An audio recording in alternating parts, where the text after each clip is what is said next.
Exchange हो, broker हो, government हो, और ये तीनों किसके लिए काम कर रहे हैं आपको पता है? हम जैसे रिटेल इन्वेस्टर हो गए, जो आम जनता हो गई, हम इनको पैसे भी देते हैं, इनको टैक्स भी भरते हैं, इनसे सर्विस भी लेते हैं, उनका अच्छा खासा पे भी करते हैं, लेकिन बदले में वो हमारे साथ क्या करते हैं?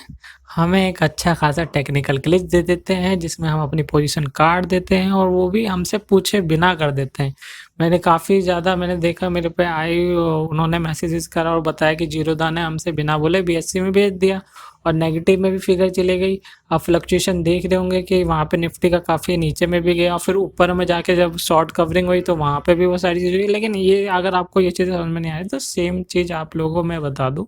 आप लोगों को जितना भी आप पैसा कमा रहे हैं तो एक काम कीजिए, गवर्नमेंट को दे दीजिए चुपचाप से, और ये इंस्टीट्यूशंस को दे दीजिए, ये ब्रोकर को उठा के पैसा दे दीजिए, क्योंकि ये यही चाहते हैं। बदले में हमारे बारे में तो सोचना नहीं है इन्हें कि भैया इनकी परेशानी हुई, इनका जो इतना मार्जिन हमसे मांगा जा रहा है ये भी खुला करें। अगर एक्सचेंज से बोलेंगे क्या करें भाई, टेक्निकल ग्लिच हो गया, ब्रोकर कहेगा भैया हम क्या करें, हम वहीं से एक्सचेंज से दिक्कत हो गई, गवर्नमेंट कहेगी कि हम क्या करें भाई, तुम ही वहाँ पे गए। अब भैया समझ में क्या क्या तुम्हारे दिमाग में क्या चीज़ चल रही है, मेरे को तो समझ में नहीं आ रहा। मतलब इस पे बंदे मीम बना के थोड़ा खुश होने की कोशिश कर रहे हैं, और बाकी जिनके यहाँ से पैसा अच्छा खासा गया, घर से पैसा गया है, उन लोगों को बारे में सोचिए एक्चुअल में उनके साथ में क्या चीज़ हुई। यहाँ पे मैं ओपिनियन देख रहा था जी न्यूज़ पे, वहाँ पे उन्होंने काफ़ी अच्छे भी दोनों तरफ की तरफ से आई, वहाँ पे उन्होंने ब्रोकर की तरफ से बोला, रिटेल इन्वेस्टर की तरफ से बोला, वो कह रहा जब इसको पेमेंट करने भी जाएंगे तो फिर क्या क्या फ़ायदा होगा। ये चीज़ को इतना कहना आसान हो रहा है कि हम ये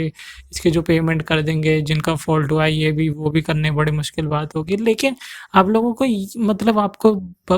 भगवान ने इतना अच्छा दिमाग दे रखा है, आप उसको एकदम इस चीज़ों में मतलब हमसे पैसा निकलवाने के चक्कर में तो, लेकिन हम थोड़ा सा भलाई के बारे में भी सोच लो हमारे,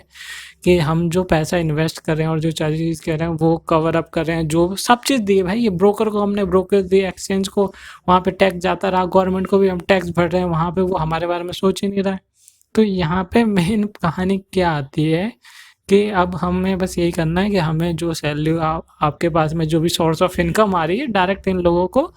ऐसे ही दे देनी चाहिए, क्योंकि ये तो सोच रहे हैं कि भैया बस ये पैसे देने के लिए आए हैं, बस ये तो सबसे ज़्यादा अमीर है, रिटेल इन्वेस्टर सबसे ज़्यादा अमीर है, वो तो सबको दे रहा है, इंस्टीट्यूशंस को दे रहा है, सबको पैसा दे रहा है, वो सारी चीज़ें दे रहे हैं। और हाँ, एक और मेन चीज़ यहाँ पे आती है, के पास में हमारा अच्छा खासा डाटा रहता है। अब देखिए, आप जो भी ट्रेडिंग करते हैं ब्रोकर के पास में रहता है, एक्सचेंज के पास में भी रहता है,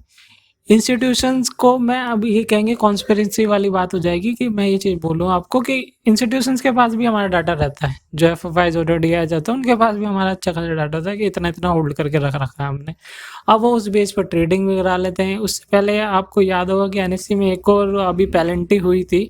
और उसमें हुआ था कि जो बड़े मैनेजमेंट है वो क्या कहते हैं, बड़े बड़े इंस्टीट्यूशंस का पहले वो ऑर्डर लेते हैं, हमारा बाद में लेते हैं, तो वहाँ पे छोटा सा चीज़ उस चीज़ को दबा दी गई। मतलब वहाँ पे भी उस चीज़ को अगर आप पकड़ के बैठेंगे ना तो बहुत बड़ी बात होती है। अब जैसे कि आप और मैं रेस में दौड़ रहे हैं, और आपको ये हो रहा है कि आपको थोड़ा सा आगे आगे से दौड़वाया जा रहा है और मुझे थोड़ा पीछे से दौड़वाया जा रहा है, तो ऑब्वियस सी बात है आप भी जीतेंगे। तो ये एनएससी क्या कर रही थी कि ये भी वही चीज़ कर रही थी कि वहाँ पे इसने क्या किया कि जो बड़े बड़े इंस्टीट्यूशन है, मतलब जो उनके मेन ब्रोकर हैं, उनके वहाँ से उन्होंने कहा कि तुम पहला ऑर्डर दे दो, इनके ऑर्डर हम बाद में डालेंगे। तो भैया एडवांटेज उसको मिल गया वहाँ पे।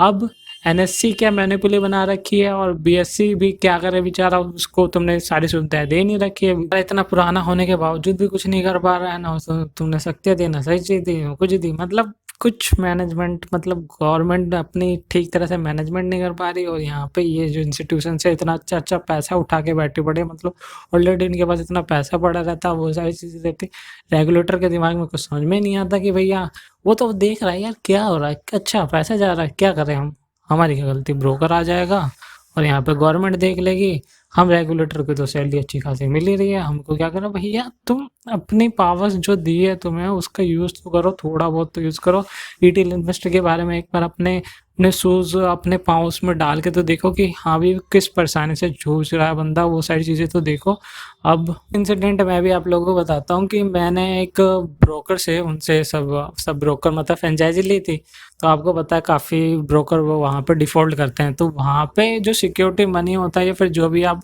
शेयर प्लेज कराते हैं में क्या रहता है, वो एक्सचेंज के पास में जाता होगा या फिर या ब्रोकर के पास में रहता, तो ब्रोकर भी क्या करता है, एक्सचेंज को कुछ दे देता है, उसमें अपनी सिक्योरिटी देता है, 1-2 करोड़ के आसपास में जो देता होगा वो देता हो। तो वो भी पैसा नहीं देते भाई, वो भी दबा के रख लेते हैं, वो भी उसमें कहो कि हमारी ये चीज़ें जेन्युइन चीज़ें, हमारे शेयर है, ये सारी चीज़ें। तो वहाँ पे भी वो डिफ़ॉल्ट, वो पूरी स्टोरी अगर आपको बताने बैठूंगा तो बहुत बड़ी हो जाएगी वीडियो। लेकिन मेन फोकस आप लोग का इस वीडियो पे आके ये हुआ होगा कि अभी सोल्यूशन क्या है इस चीज़ का। मैं तो कह रहा हूँ कोई अगर लॉयर है, अगर इसमें अगर कोई जानता है तो भैया केस मारो डायरेक्ट एनएससी पे, और जो इसने करा है इसका भुगतान तो इसको देना पड़ेगा। अभी आपके पास में क्या हो रहा है, मार्जिन के लिए कॉल आ रखा होगा,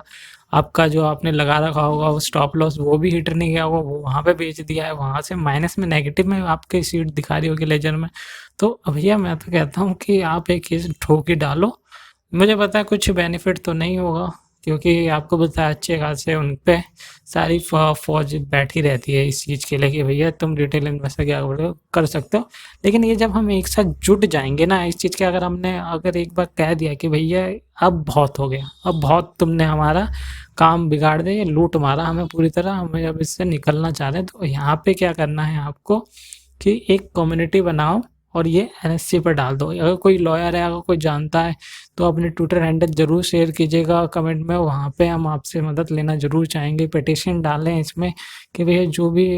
जिनका नुकसान हुआ है, जो भी इस ट्रेड में वो अपने पोजीशन पे मतलब निकल नहीं पाया, जिस रेट में वो निकलना चाहता था उसके बिना पूछे हुए, मतलब इलीगली माना जाएगा इसको तो, कि बिना उसकी जानकारी के वहाँ पे उसको निकलने के लिए वो कर दिया गया है। तो इस चीज़ को, सिचुएशन को समझने के लिए आप लोगों को साथ में होना पड़ेगा, नहीं तो चलते रहने दीजिए, हमारे आगे वाली पीढ़ी भी ये करती रहेगी